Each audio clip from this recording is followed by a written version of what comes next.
Mumbai Indians ও দিল্লি ক্যাপিটালসের ম্যাচটি আজ নির্ধারিত করতে পারে আইপিএল এর প্লে অফের চতুর্থ দল। মুম্বাই যদি এ ম্যাচে জয় পায় তাহলে দিল্লিকে টপকে এক ম্যাচ হাতে রেখে পৌঁছে যাবে আইপিএল এর প্লে অফে।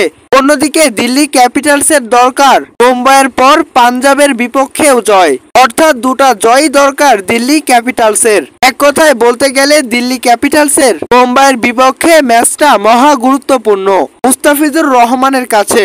এমন একটি ম্যাচের আগে নতুন এক বিপত্তির কথা শুনিয়েছে আবহাওয়ার খবরে।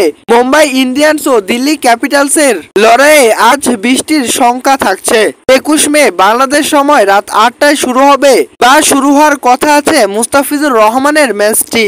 এ ম্যাচে রয়েছে বৃষ্টির শঙ্কা, আর বৃষ্টির কারণে ম্যাচটি পরিত্যক্ত হলে টুর্নামেন্ট থেকে বাদ পড়বে মুস্তাফিজুর রহমানের দিল্লি। তাই মুম্বাই ইন্ডিয়ান্সের মালিক জানিয়েছে তারা বিসিসিআই এর কাছে ভেন্যু পরিবর্তনের অনুরোধ জানিয়েছে। ভারতীয় আবহাওয়া খবরে বলা হয়েছে মুম্বাই শহরে বজ্রসহ ভারী বৃষ্টি হতে পারে বা সম্ভাবনা রয়েছে। শেষ পর্যন্ত আর যদি বৃষ্টি হয়ে থাকে সেটা মুস্তাফিজুর রহমানদের জন্য হবে বড় একটা অস্বস্তির।